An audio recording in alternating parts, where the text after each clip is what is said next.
북송 조선인 문제 관련해서 그간 좀 얼마나 진척이 있었는지요? 북송 사업은 59년 12월부터 시작됐죠.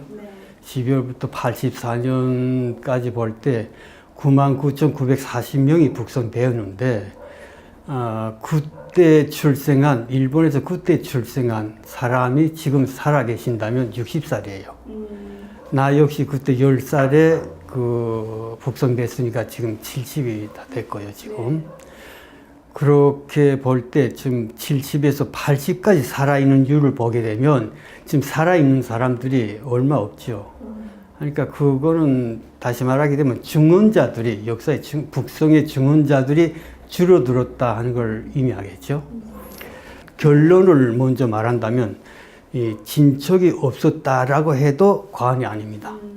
그래서 그동안에 많은 이 북송 제일교포 단체들이라든가 그때 당시는 일본에가 북송 인권 단체들이 제일 북한 인권 단체들이 많은데 그 사람들도 역시 이 정부에 손해배상 청구를 하고 또 이 북송 일본인 가족회라는 게 일본에 있는데 거기서도 역시 이 법원에 손해배상 청구를 했어요. 그리고 이미 다 아시다시피 고정미라는 탈북하신 분이 있는데 그분이 역시 1,000만 원의 소송도 하고 그 위에 또 이 탈북자들이 500엔의 무슨 이 손해배상 청구도 하고 이렇게 했는데 하나 실질적으로 해결된 건 없습니다.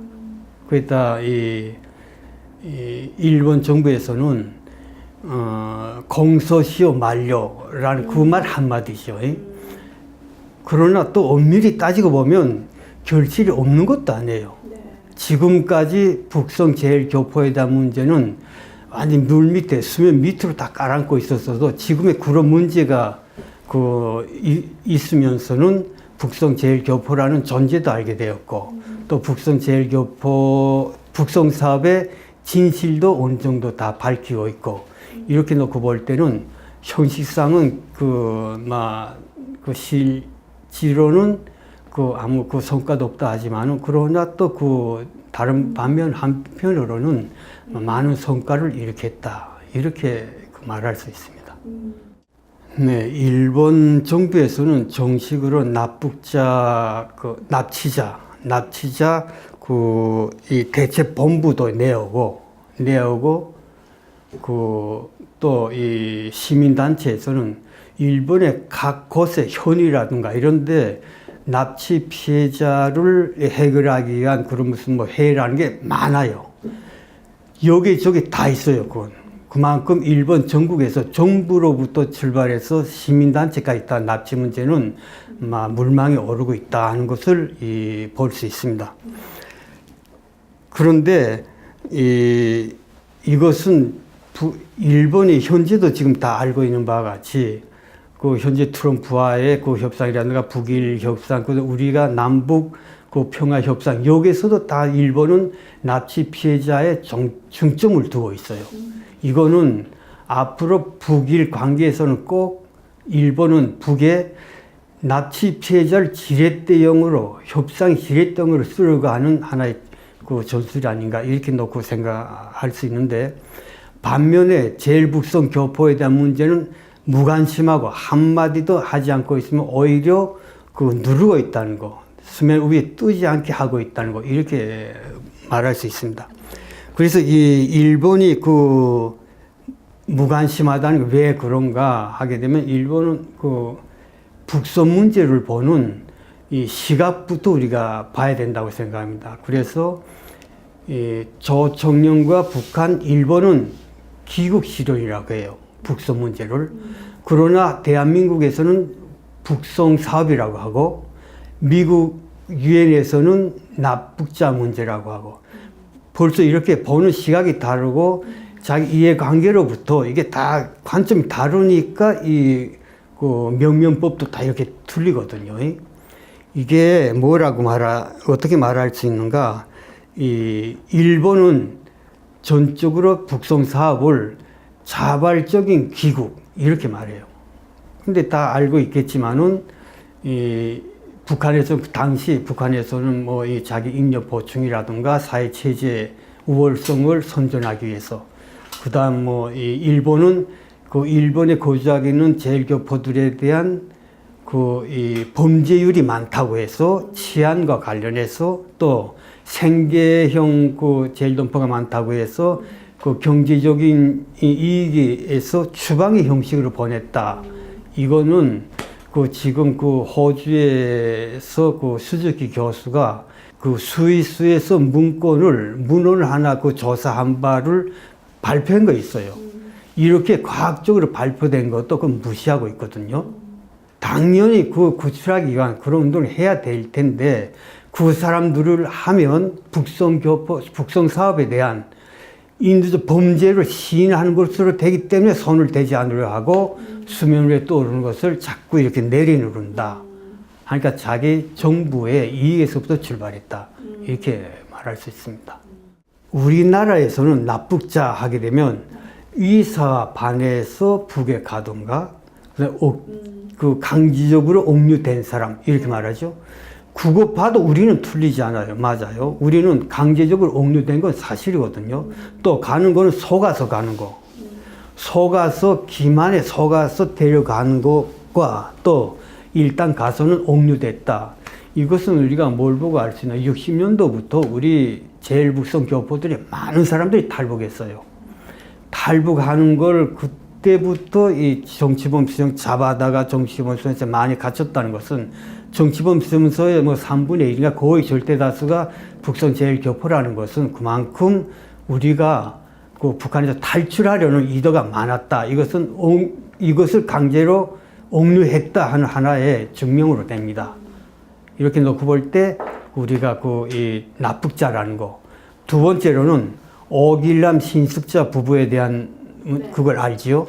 오길남 신습자 역시 기만에 의해서 속아서 북한에 갔다가 거기에 그 옥류됐는데 이것을 납북자로 규정하고 있습니다. 우리 한국에서도 역시 그와 다를 바 없다는 거. 세 번째는 유엔 북한인권 최종 보고서 14년도에 나온 최종 보고서에 이렇게 쓰여 있어요. 전시 납북자와 국군포로 납북 오부, 북송 제일교포, 납북 일본인 등 20만 명이 넘는 사람들이 북한에 의해 강제 실종된 것으로 추산한다. 이게 유엔 보고서입니다. 역시 북송 제일교포를 납북자로 규정하고 있습니다. 따라서 저는 북송 제일교포 역시 납북자로 봐야 한다는 주장입니다. 그 누구도 이걸 말하지 확신하지 못합니다. 그 세계 최대의 폐쇄국인 북한에서 통계라는 것은 최고의 비밀입니다. 그게. 그러니까 그 누구도 이게 몇 명 남아있다 통계 자료가 할 수가 없어요. 이거는. 그래서 그러나 저는 이제와 같은 그런 질문에 좀 제 나름으로의 추론을 한다면 99,940명이 갔지요. 북한에.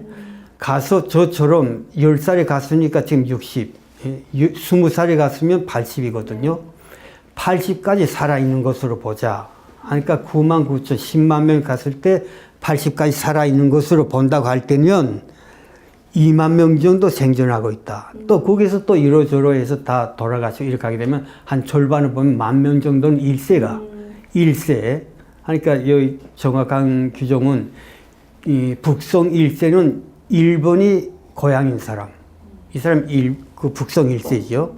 그 사람들이 1만 명 정도가 살아있지 않겠는가 하는 제 나름의 추론입니다.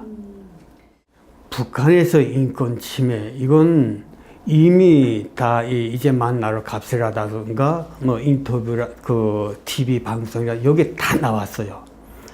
다 나왔다고 보면서 그 이상을 체험한 것도 있고 저도 이 역시 체험했다는 것은 제가 원래 군대에 나갔었는데 군대에서 제가 이 북송 제일교포니까 이 동요하기 쉽다 해가지고 제 머리카락과 글씨 이것도 다 보이부에 딱 가져갔어요.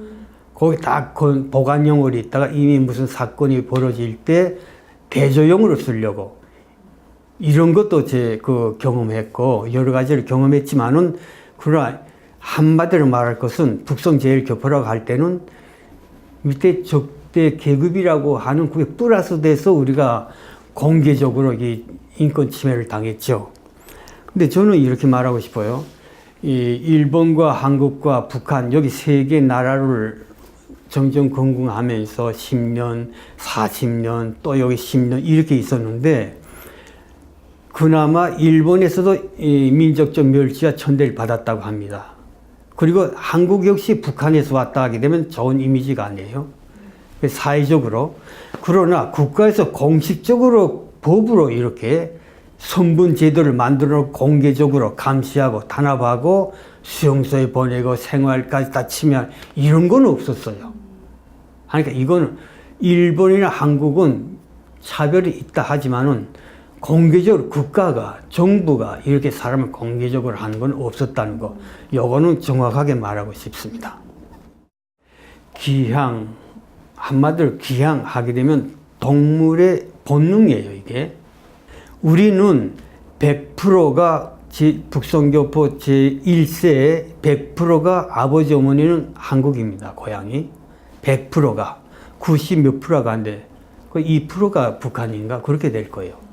그 다음에 우리의 고향은 일본이에요. 우리가 왜 가고 싶지 않겠어요?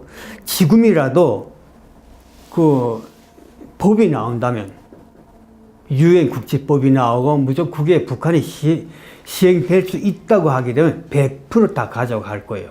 북송 제일교포들은 이런 귀한 본능을 가지고 산다.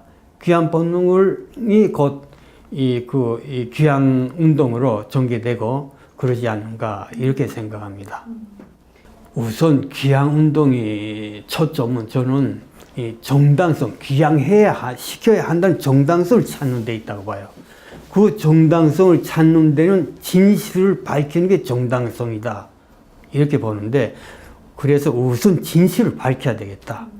지금 우리 진실이 2000년부터 시작해서 계속 이렇게 밝혀지고 있지만 그게 미흡하고 또 실행되지 못하고 이런 좀 부족한 점들이 많은데 앞으로 계속 꾸준히 진실을 밝히고 귀향의 정당성을 부여하고 이것부터 먼저 하겠다는 것입니다. 그리고 기타 이것을 국내 통해서 많이 좀 여러 가지 북한 운동을 하려고 하는데 여기에 대해서는 앞으로 더 구체적으로 상세히 계획할 것이고 전개해 나갈 것이라고 생각합니다. 일본 정부에 요구하고 싶은 거는 일본 정부에서의 북송 사업에 대해서 자꾸 감추려 가는 이유를 제가 말씀드렸는데 일본 정부는 돈은 감추지 말라. 이제는 그게 스위스에서도 문건도 나왔으며 추방의 형식으로 다 보내려고 했다. 추방 형식으로 다 내보내려고 했다. 돈은 감추지 말라. 이제라도 내가 이러이러한 것은 내가 잘못했고 이러이러한 것은 내가 잘했고 그런데 나는 지금의 생각할 때는 이렇다 하고 솔직히 말함과 동시에 조청년, 북한 당신들도 우리와 같이 이렇게 하지 않았냐. 그러니까 당신들도 역시 우리와 함께 이제는 국제 질서에 발 맞춰서 이제는 나오자, 우물에 들어가지 말고 이렇게 해야 선진국인 일본이 해야 할 마땅한 입장과 태도가 아닌가 이렇게 생각합니다. 그리고 북한에 대해서 한 가지 말하고 싶은 것은 북한에서 지금 사소한 것부터 실행하라. 이 북송 제일교포들에 대한 귀향과 이런 상봉과 소신 이런 것들은 다 사소한 거거든요. 이게 물론 여기서 이 정치범 수용소를 철폐하고 다 내보내라. 이런 것들은 북한으로서는 진짜 받아 안기 힘든 그런 문제입니다. 왜?